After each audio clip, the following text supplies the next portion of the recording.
We begin with some breaking news, and the United States agreeing to pause tariffs on Mexico for 1 month. Mexican President Claudia Sheinbaum spoke to President Trump on Monday and raised the idea of a pause. The tariffs of 25% were set to take effect on Tuesday. President Trump says his administration will negotiate with Mexico in the hopes of achieving a deal between both countries.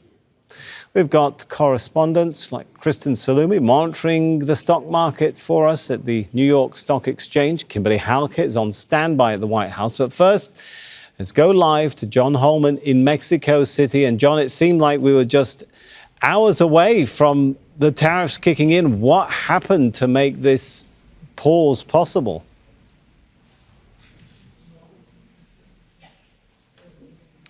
Well, according to President Claudia Sheinbaum, she got on the phone to President Trump. They've been aware over the weekend that conversation might be a possibility. She described it as a very friendly, cordial conversation.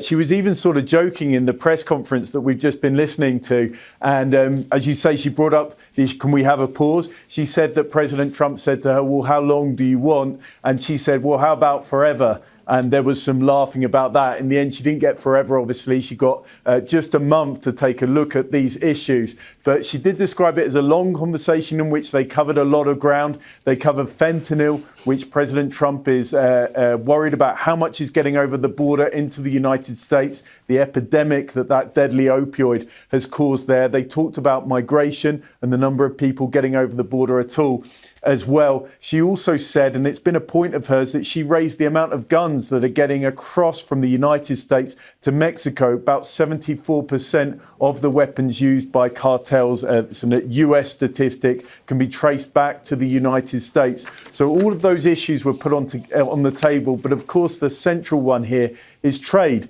She said to President Trump that this isn't about a deficit, it's about a relationship and a trade relationship between the two countries. It's obvious that in that relationship, Mexico is the junior partner, but this is a region, Canada, Mexico and the United States has been integrated now for about 30 years. There's supply chains in Mexico with auto manufacturing, with fruit and vegetables. About 3/4 of US vegetables actually come from Mexico that aren't so easily unpicked. And not just her, but also the country's Secretary of the Economy was saying that in the next month is what we're going to be making the case that putting tariffs on Mexico doesn't just damage Mexico, it damages US businesses, US workers as well, and US consumers, and that we should be working together to make our region rise up and against competition from other parts like China.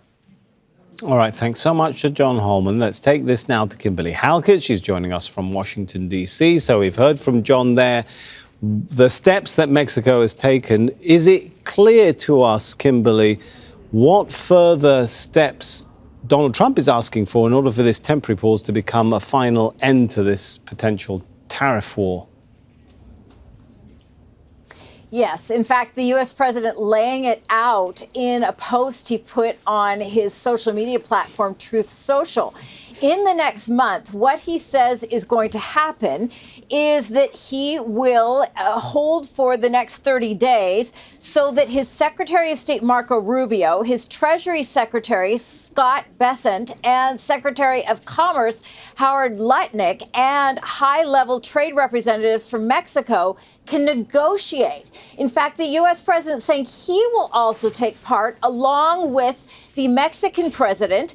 And what will happen is he wants to negotiate new deals in order to try and make sure that the United States no longer has what he believes is a one-sided relationship. What he believes right now is going on is that the United States is not getting a fair deal. In other words, the U.S. right now imports more than it exports. And what he wants to see is more of the products that are currently being imported being made here in the United States. And so what that would do, he believes, is create jobs, and also that there would be more manufacturing happening here in the United States, something that we've used to happen many decades ago. But as we've covered here in Al Jazeera, those jobs disappeared more than a generation ago, and that the U.S. president wants to bring back.